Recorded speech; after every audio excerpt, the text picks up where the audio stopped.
Hello at welcome sa ating channel. Ngayong araw, panoorin natin ang kakaibang pangyayari sa mundo na nakuna ng kamera. Mga hindi inaasahang kaganapan sa kalikasan. Pero bago natin simulan, inaanyayahan ko ang lahat na i-like muna ang ating video dahil malaking tulong po yan para sa aming mga content creator. Maraming salamat po. July 1, 2025, matapos maranasan sa bansang Portugal ang heatwave, namataan sa kalangitan ng dagat ang tila isang malaking tsunami na paparating. Pero ang nakikita pala ay hindi alon, kundi isang kakaibang anyo ng ulap. Tinatawag ang pinomeno na yan bilang roll cloud. Isang paalala ito na hindi lahat ng nakikita natin ay palaging totoo.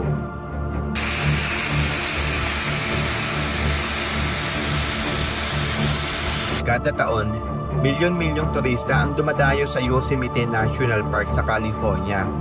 Ito'y upang masaksihan ang isang pambihirang palabas ng kalikasan na tinatawag na firefall. Tuwing buwan ng Pebrero, kapag tumama ang isang sikat ng araw sa tamang anggulo sa talon, nagiging tila nag-aapoy na lava ang tubig na dumadaloy sa waterfall. Isang ilusyon na nililikha ng liwanag at kalikasan na nag-iiwan ng tanawing para bang isang nagliliyab na waterfall. Laking takot ng mga turista sa Taiwan noong September 19, 2022 nang bigla na lamang lumindol habang nasa kalagitnaan sila ng ekspedisyon. 等一下，先不要放手，地震。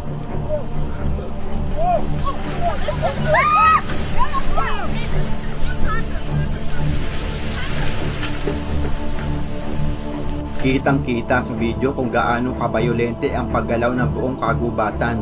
Wala nang nagawa ang mga hiker kundi dumapa na lamang at magdasal.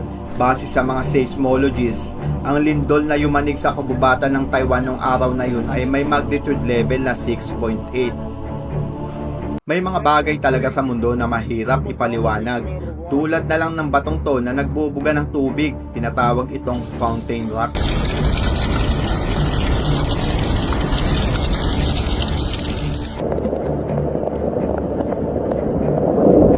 Hindi makapaniwala ang mga tao sa Iran nang umulan ng dugo.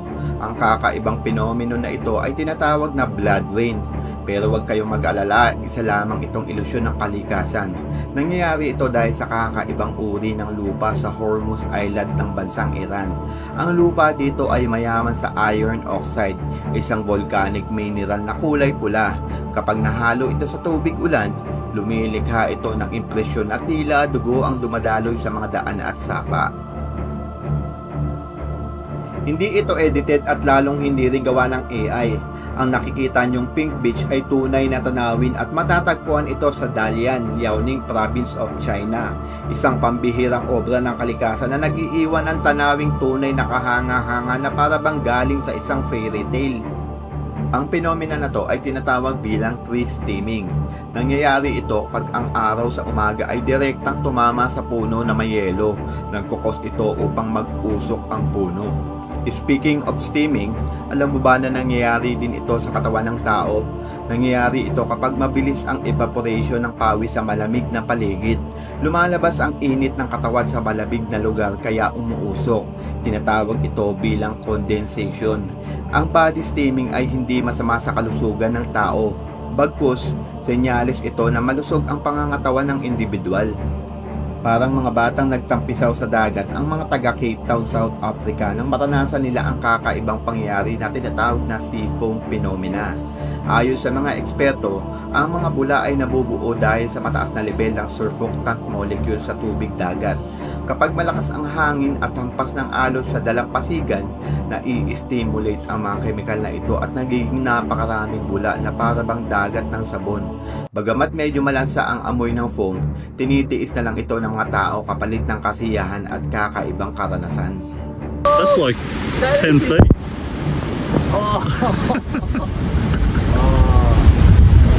That's good. Matapos madiskubre ang batong ito noong 2017 sa Michigan, USA, naging popular ito sa mga kolektor. Sino ba namang hindi mamamangha sa umiilaw na bato? Umiilaw ang bato sa tuwing ma-expose sa UV light o araw. Tinatawag itong Upper lights, isang uri ng bato na mayaman sa fluorescent soda light. Wow!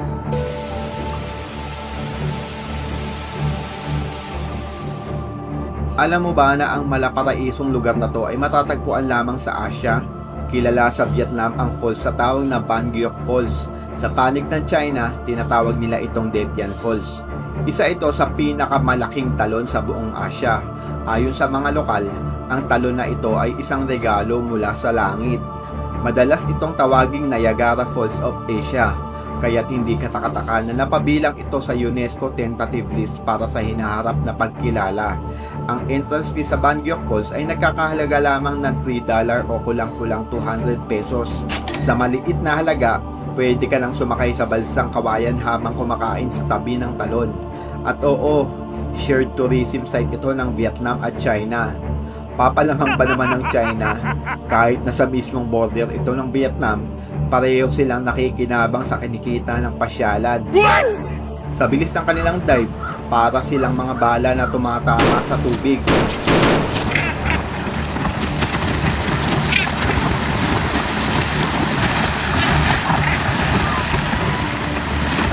Kilala ang mga ibon na to sa kanilang diving skill at excellent vision. Sila ang Northern Gannets, isang uri ng seabirds na may napakatibay na bungo na kayang sumalo ng impact tuwing gagawin nila ang high speed dive. Kaya nilang sumisid ng hanggang 35 meter sa ilalim ng dagat para habulin ang kanilang pagkain. Naranasan ng mga taga Kathmandu, Nepal ang kakaibang fenomena kung saan ang lupa ay tila isang gelatin, malambot, bumabalik kapag tinatapakan at parang masarap talunan. Tinatawag ang ganyang klaseng phenomenon bilang lone bubble. Nangyayari ito sa tuwing natatrap ang tubig sa loob ng lupa at walang malabasan. Dahil dito, parang nagiging inflatable trampoline ang sahig. Nakakatawang tingnan pero delikado rin kapag napunit at biglang lumabas ang tubig. Reverse waterfall. Sa sobrang lakas ng hangin, na itutulak niya pabalik ang tubig ng waterfall. Gumagawa ito ng nakakamanghang impresyon na pataas ang agos ng tubig.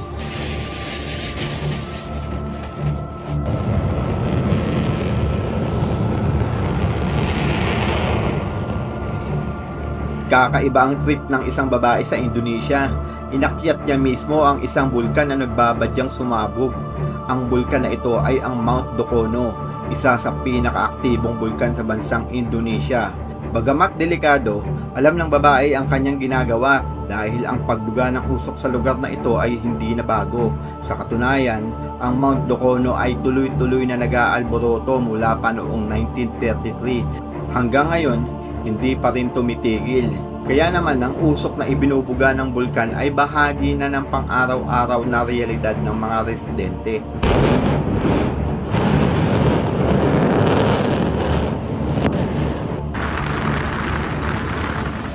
Tinatawag ang waterfall na to bilang Devil's Pool. Matatagpuan sa bansang Zimbabwe. Sa kabila ng panganib, marami pa rin gumagawa ng daredevil stunt dito upang magpasikat. Aray ko!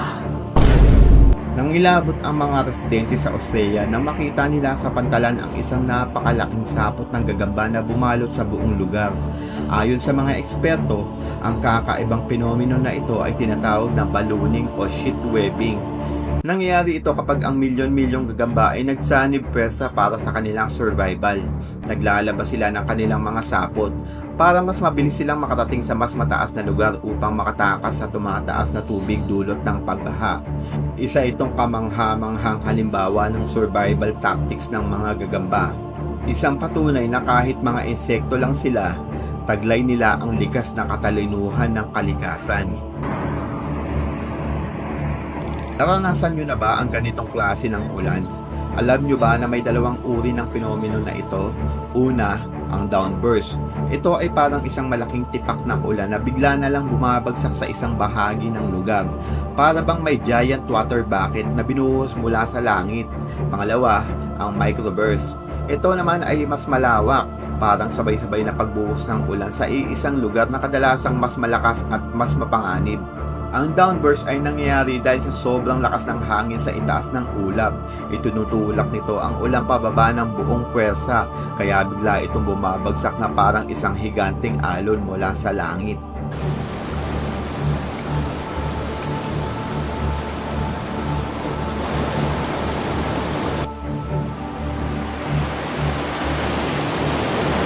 Mistulang tsunami wave ang mga ibong to sa dagat. Tinatawag ito bilang murmuring birds. Nagtataka ka rin ba kung bakit hindi nagkakabagaan ng milyong-milyong ibon sa kabila ng kanilang malikot na paggalaw sa himpapawid? Ito ay dahil sa kanilang koordinasyon at reaction time na may bilis na 76 milliseconds. Pero syempre, hindi pa rin sila uubra sa reaction time ng pusa.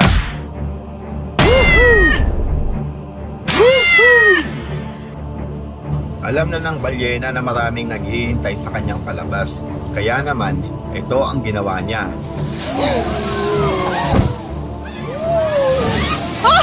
Nagpasikat siya sa kanyang mga tagahanga.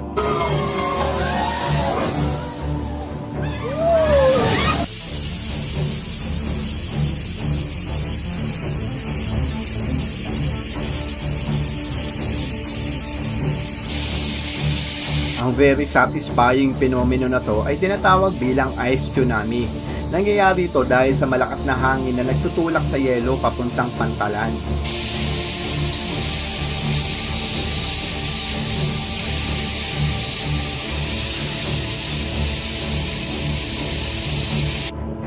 Nakakita ka na ba ng gantong klaseng bato?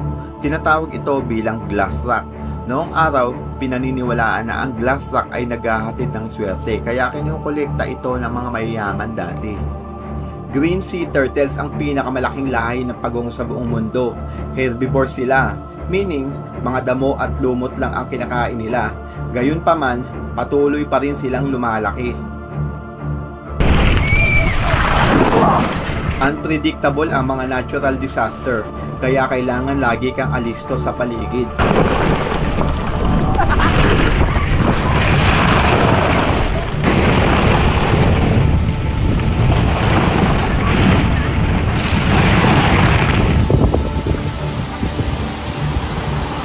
Talaga namang namumukadkad sa ganda ang puno ng sakura. Cultural symbol na ito ng bansang Japan. Ngunit alam mo ba na pwede mong maranasan ang cherry blossom experience sa Pilipinas? Tinatawag ito bilang Palawan cherry o di kaya naman ay balayong. Bato? Lumulutang sa tubig? Yes, hindi ka namamalikmata. Tinatawag yan bilang pumis. Ang nag-iisang bato na may kakayahang lumutang sa tubig. Sobrang gaan. Sa katunayan, hindi pa aabot sa 1 kilo ang isa sa mga batong yan. Nagmumula ang pumis sa batong binubuga ng bulkan mula sa volcanic eruption. Kung may batong lumulutang sa tubig, meron din namang batong lumulutang sa piling bahagi ng lupa. Wow! Hindi makapaniwala ang mga tao sa Vietnam noong July 28, 2016 nang tamaan sila ng malakas na ipo-ipo. Dahil diba, bibihirang tumama ang ipo-ipo sa Asia. Sa isang video nga na nakunan ng dashcam, kitang-kita ang lakas ng buhawi nang salatain nito ang talipapa.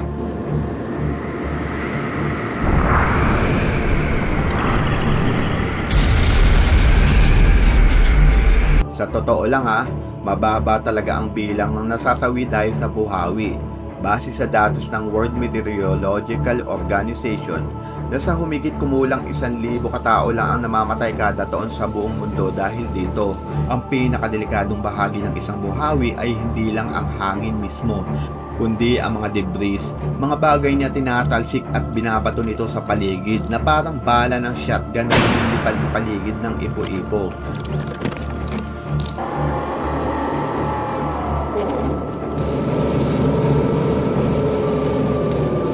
Ang imaheng ito ay nakuna noong April 17, 2016. Ang nakikita nyo ay isang kakaibang kaganapan sa ating araw na tinatawag na coronal mass ejection. Sa tuwing nangyayari ito, naglalabas ang araw ng napakalakas na radiation na may kakayahang makaapekto sa ating teknolohiya mula sa Wi-Fi, GPS, komunikasyon at minsan pati sa power supply.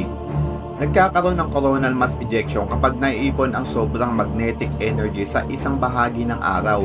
Kapag nangyari yon, bigla itong puputok at magbubuga ng napakalaking enerhiya palabas.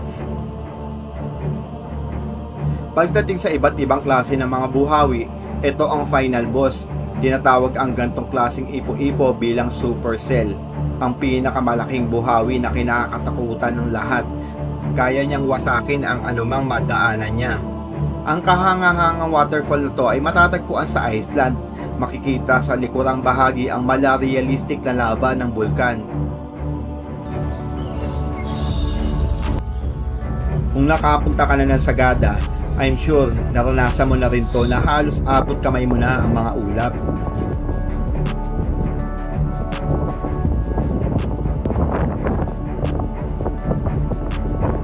Isang napakalaking halimaw ang nahuli ng mga manggagawa sa Dominica Rainforest. Kailangan pa itong iangat ng excavator para lamang mabuhat. Pinaniniwalaan na ang nahuling anaconda ay aabot sa 10 talampakan ang haba. Hindi mo ito makikita sa kahit saang parte ng mundo.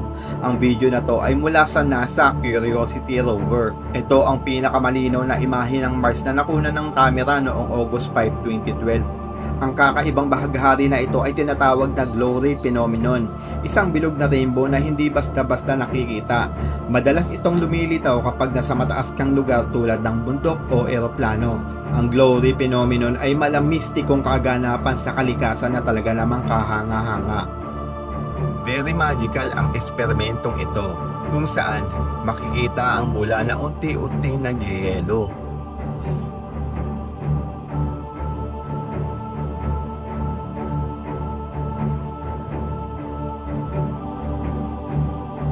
Sa video na to, parang umuusok ang bundok. Ang penomeno na yan ay tinatawag na lavender cloud. Nasasaksihan ito sa bundok ng Gibraltar. Kilala ang Saudi bilang mainit na lugar. Ngunit, alam mo ba na umuulan din sa kanila ng yelo? Kadalasan itong nangyayari tuwing winter season at early spring. Nararanasan ito ng mga Arabo sa piling lugar tuwing buwan ng Nobyembre hanggang Abril. أمطار مستمرة وبرد غزير وكثيف جدا على. Nakakita ka na ba ng gantong kaperpektong rainbow?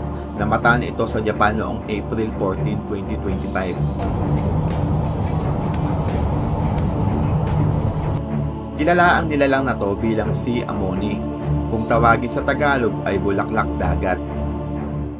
Nagbistulang sikat ng araw ang pagsabog ng bulkan sa bansang Azerbaijan noong July 4, 2021. Nakakakilabot makita kung gaano kabilis mangyari ang trahedya kapag ang bulkan ay nag-alboroto.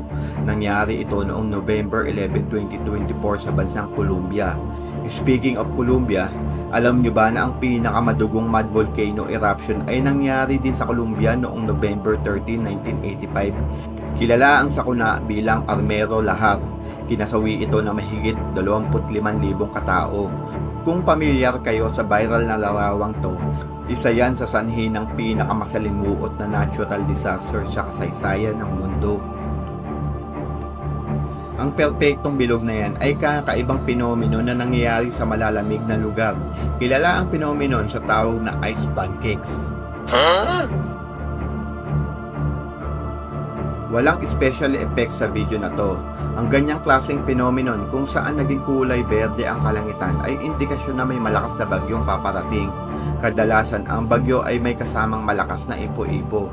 Ang video ay nakunan sa South Dakota, Amerika bago tumama ang malakas na buhawi noong July 6, 2022.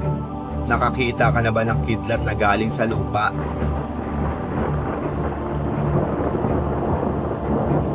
Sa bansang Guatemala naman, kakaibang kidlat ang nasaksihan habang nangangalit ang Fuego Volcano noong August 17, 2024. Sakit sa ulo ng mga residente ng California, USA ang tumbleweed tornado.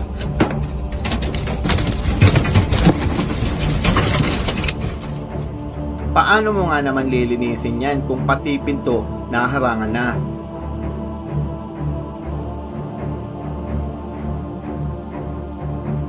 Tunay na kahanga-hanga ang ganda ng nilalang na to. Kilala sila bilang Greater Flamingo, ang pinakamalaking lahi ng flamingo sa buong mundo. Kung ganito ang puno mo, hindi ka na mag-aalala na baka may umakyat upang nakawin ang bunga. Hindi makapaniwala ang mga Arabo sa Saudi nang may lumalabas na static discharge sa dulo ng kanilang daliri. Ang penomeno na yan ay tinatawag bilang St. Elmo's Fire. Nangyayari yan sa mataas na lugar. Pag naranasan nyo yan, magtago agad kayo sa safe na lugar dahil indikasyon yan na may malakas na kidlat na tatama. Ganito itsura ng plasma lightning. Nagmistulang underground bunker ang taniman ng mais matapos manalasa ang ice storm. Nangyayari yan dahil sa mabilisang pagbago ng temperatura sa lugar matapos ang baha. Hindi yan vortex o ipo-ipo sa dagat. Yan ay water evaporation. Umuusok ang ibabaw ng ilog dahil sa temperature gap ng ilog sa kanyang paligid. Mabibilang mo ba kung gaano sila karami? Kung siniswerte ka nga naman talaga itlog sa loob ng itlog. Sana ay nagustuhan nyo ang video natin ngayong araw. Huwag kalimutang i-like ang ating video at i-share na rin ito sa mga kaanak, kaibigan at kahit sinong kakilala nyo na gustong matuto. Maraming salamat sa panonood at kita-kits sa susunod na upload.